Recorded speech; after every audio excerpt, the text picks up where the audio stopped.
मैं ओंकार हूं। मुझसे उत्पन्न शक्ति का सदुपयोग लोकहित में किया जाए तो मैं जगत का श्रेष्ठ अधिकार हूं, किंतु अपकर्म करने वाले प्राणी के मन का विकार हूं।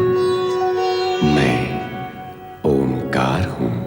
तारकासुर वध शिवपुत्र द्वारा ही संभव होगा, इसका प्रमाण देते हुए ब्रह्मा जी मैना की तपस्या व सती को पुत्री रूप में प्राप्त करने की कथा सुनाते हैं। शक्ति रूपिणी सती मैना को पुत्री रूप में जन्म देने का वरदान देती है। उधर कैलाश पर शिवगण शिवजी की समाधि भंग करने के लिए नारद की प्रतीक्षा करते हैं।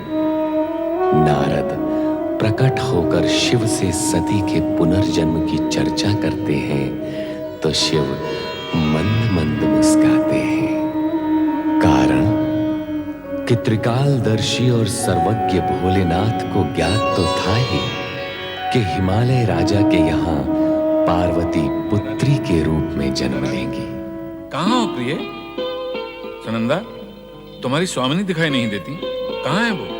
महाराज, प्रातः काल से मैं भी उन्हें खोज रही हूँ। यदि मिल जाएं तो हमें सूचित करना। जी महाराज। प्रणाम महाराज। प्रतिहारी जी महाराज। क्या तुमने महारानी मैना को देखा है? अनेक बार देखा है स्वामी, जब से आपकी सेवा में हूँ नित्य ही उन्हें देखता हूँ। नर बुद्धि, हम पूछ रहे हैं, क्या तुमने महारानी को आज देखा है? क्या तुम बता सकते हो कि वो कहाँ है? क्षमा करें महाराज, विगत कुछ दिनों से मैं उनके दर्शन नहीं कर सका हूँ। महारानी कहाँ गई होगी? महाराज, कुलगुरु ऋषि गर्ग पधार रहे हैं। गुरुदेव, अपने सेवक का प्रणाम स्वीकार करें। आयुष्मान भव, कल्याण भव। पधारिए गुरुदेव।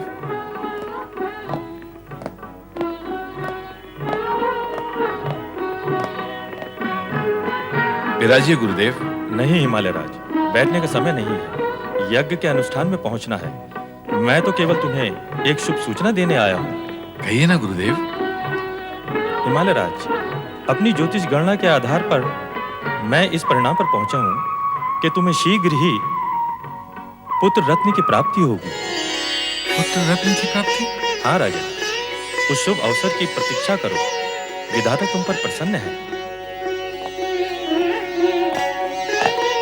प्रणाम गुरुदेव।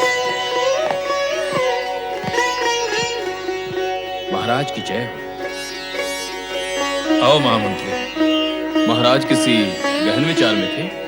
हाँ महामंत्री, देखो ना, सुबह से महल का कोना कोना छान लिया है, लेकिन महारानी मैना कहीं दिखाई नहीं देती। वे महल में होंगी तो मिलेंगी ना। अर्थात वो महल में नहीं है? कहाँ है वो? महाराज, वे वन में शक्ति की आराधना कर रहे हैं। वन में शक्ति की आराधना? अकेले? हाँ महाराज। हम भी वहां जाएंगे। तुम्हें शीघ्र ही पुत्र रत्न की प्राप्ति होगी। महारानी। ओम आइं ह्रीं क्लीं चामुंडायै विच्चे। ओम आइं ह्रीं क्लीं चामुंडायै विच्चे। ओम आइं ह्रीं क्लीं चामुंडायै विच्चे। ओम आइं ह्रीं क्लीं चामुंडायै विच्चे। ओम आइं ह्रीं क्लीं। प्रिय,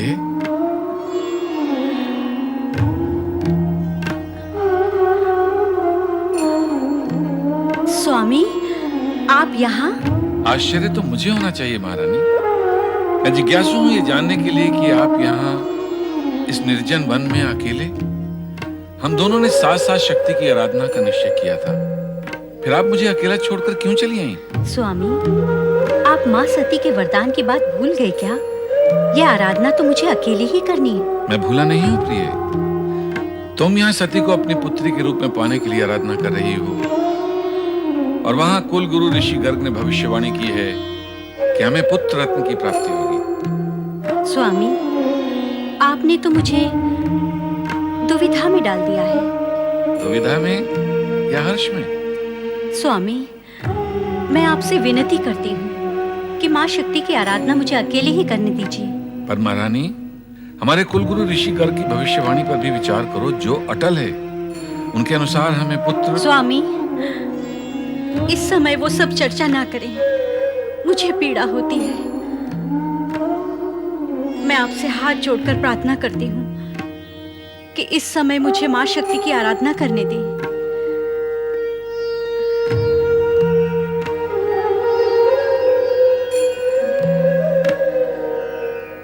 ओम ऐं ह्रीं क्लीं चामुंडायै विच्चे।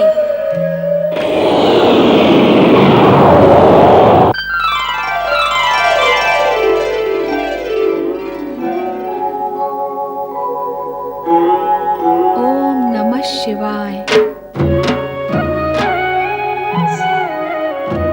मुझे आज्ञा दें देवेश्वर। आज्ञा? क्या तुम यहाँ इस समय मेरी आज्ञा से प्रकट हुई हो? निस्संदेह आपकी इच्छा के बिना तो मेरा यहाँ प्रकट होना संभव ही नहीं है। आपकी लीला तो अपरंपार है। उसी के वशीभूत होकर मैं यहाँ इस समय आपके सामने प्रकट हुई हूँ। मैं आपसे भिन्न तो नहीं हूँ? भिन्न नहीं हो तो प्रकट होने और आज्ञा लेने की क्या आवश्यकता है? वो भी आपकी लीलावश। सती अवतार में पिता दक्ष के यज्ञ में जाने देना और उसका विरोध न करना, वो भी तो आपकी लीला ही थी। तब तो तुम्हें यह भी ज्ञात होगा कि मैंने ऐसा क्यों किया। तुम मेरा अभिन्न अंग हो तो यह भी अवश्य ज्ञात होगा कि तुम्हारा अगला नारी अवतार कहाँ हो। यदि ज्ञात है तो आज्ञा लेने की क्या आवश्यकता है?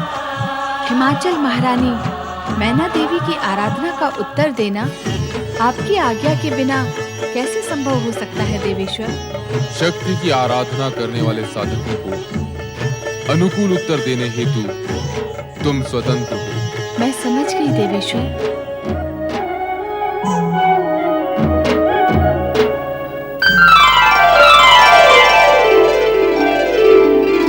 ओम ऐं ह्रीं क्लीं चामुंडायै विच्चे।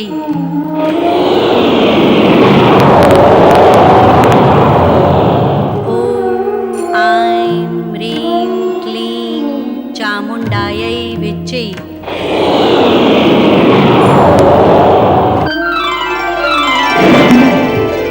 ओम ऐं ह्रीं क्लीं चामुंडायै विच्चे। ओम ऐं ह्रीं क्लीं चामुंडायै विच्चे।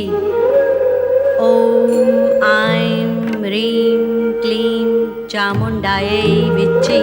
महारानी मैना,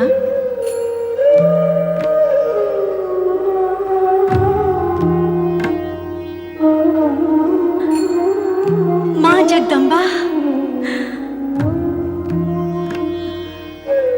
मैना रानी, मैं तुम्हारी भक्ति और आराधना से प्रसन्न हुई। माँ जगदम्बा, अब मुझे भी प्रसन्न कीजिए। आपने मेरे घर पुत्री बनकर जन्म लेने का जो वरदान मुझे दिया था, उसे पूर्ण करो माँ। उसी उद्देश्य की पूर्ति हेतु तो मैं प्रकट हुई हूँ। मैं पुत्री के रूप में तुम्हारे गर्भ से अवश्य जन्म लूंगी, किंतु ऋषि गर्ग की भविष्यवाणी और तुम्हारे पति की मनोकामना पूर्ण होने के पश्चात प्रथम तुम एक पुत्र की माता बनोगी। उसके पश्चात मैं जन्म लूंगी। उस समय की तुम्हें प्रतीक्षा करनी होगी। तुम्हारी आराधना पूर्ण हुई। अब तुम अपने महल लौट जाओ।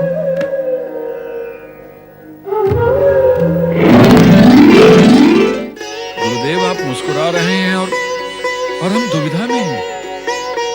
दुविधा का कारण? आपकी भविष्यवाणी सती माता के वरदान अनुसार महारानी शक्ति की आराधना करने गई है कि उन्हें वो पुत्री के रूप में पा सकें, और आपकी भविष्यवाणी के अनुसार हमें पुत्र रत्न की प्राप्ति होगी। दोनों ही बातें असत्य नहीं हो सकती। तो सत्य क्या है गुरुदेव? क्या सत्य है गुरुदेव? हमें पुत्र रत्न की प्राप्ति होगी अथवा पुत्री की? दोनों। दोनों गुरुदेव? हाँ राजन, मैना महारानी पहले पुत्र को जन्म देगी, फिर पुत्री को। हाँ स्वामी, माँ शक्ति ने भी यही वरदान दिया है जो राजगुरु गर्ग कह रहे थे। मेरा प्रणाम स्वीकार हो। अखंड सौभाग्यवती भव, पुत्रवान भव, पुत्रीवान भव। अब तो तुम्हारी दुविधा दूर हुई राजन? हाँ गुरुदेव, माँ शक्ति की कृपा और आपके आशीर्वाद से अब कोई दुविधा नहीं। हमारी मंगल कामना और आशीर्वाद सदा तुम्हारे साथ है राजन।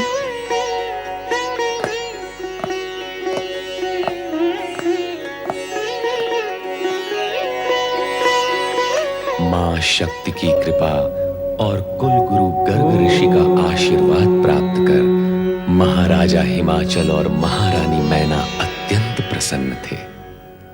किंतु देवराज इंद्र और देवगण तारकासुर के आतंक से भयभीत होकर भय के निराकरण का कोई मार्ग खोज रहे थे। तभी उनकी भेंट आकाश में विचरण करते हुए देवर्षि नारद से हो गई। नारायण नारायण नारायण, श्रीमन नारायण नारायण नारायण,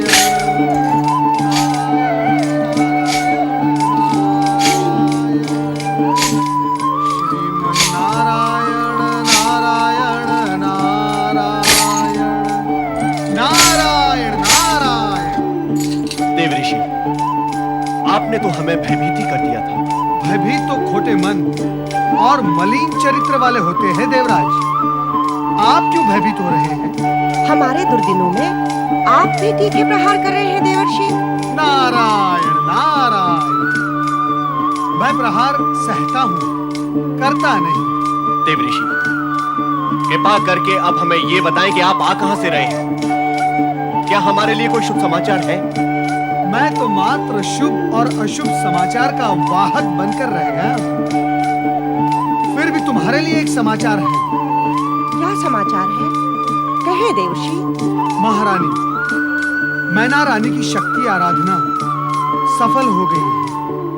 अब मां शक्ति उनके यहाँ पुत्री रूप में जन्म लेंगी। प्रसन्न होने में शीघ्रता न करें, क्योंकि पुत्री का जन्म पुत्र जन्म के पश्चात होगा। क्या? भयभीत होने की आवश्यकता नहीं। कार्य कुछ विलंब से होगा, किंतु होगा अवश्य। देवराज इंद्र, भविष्य में सावधान रहें और परमपिता ब्रह्मदेव की चेतावनी याद रहे। आपके लिए फिर तारकासुर जन्म ले सकता है, किंतु आपके उद्धार के लिए मां शक्ति अथवा मां सती फिर जन्म नहीं लेंगी। देवऋषि, तारकासुर के वध होने तक के अस्थायी समय के लिए कोई उपाय बता दें। देवराज, मैं आपकी और समस्त देवगण की इस दयनीय परिस्थिति से भलीभांति परिचित हूं। मैं ये भी जानता हूं कि कोई भी समय, किसी भी परिस्थिति का एकमात्र उपाय है भगवान भोलेनाथ के पंचाक्षरी मंत्र का जाप। ओम नमः शिवाय। अर्थात आज का ये दिन अत्यंत शुभ है। आज नंदी और सुयेशा के विवाह की वर्षगांठ है। इसी कारण कैलाश पर शिव जी की विशेष पूजा एवं प्रार्थना का नंदी ने आयोजन किया है। देवऋषि, आपका संकेत है कि हम सब देवगण वहां जाकर शिव की प्रार्थना करें। सत्य यही है, किंतु ध्यान रहे, प्रार्थना और स्तुति सदा प्रसन्न मन से करते हैं। आपके मुख पर विषाद न दिखाई दे। प्रसन्न चित्त से की गई प्रार्थना अवश्य फलदायी होती है। देवऋषि, इस शुभ अवसर पर शिव प्रार्थना में आप हमारा साथ दें, ऐसी हमारी आपसे विनती है। विनती क्यों देवराज? नारद तो शुभ कार्य के लिए सदा ही तत्पर रहता है। शुभस्य शीघ्रम।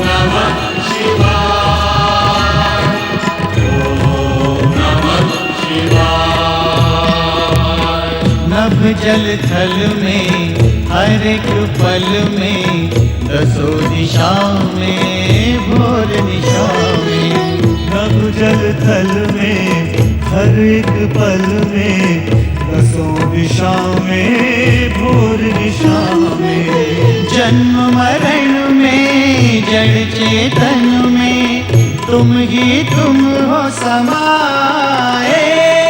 ओम नमः शिवाय, ओम नमः शिवाय, ओम नमः शिवाय, ओम नमः शिवाय, ओम नमः शिवाय।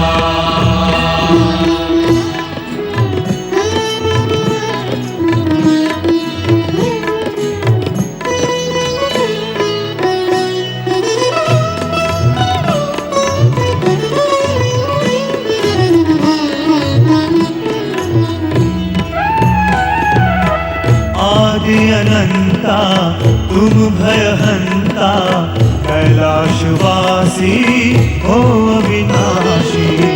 आदि अनंता तुम भयहंता कैलाशवासी हो अविनाशी। हो सुख करता तुम दुख हरता हर संकट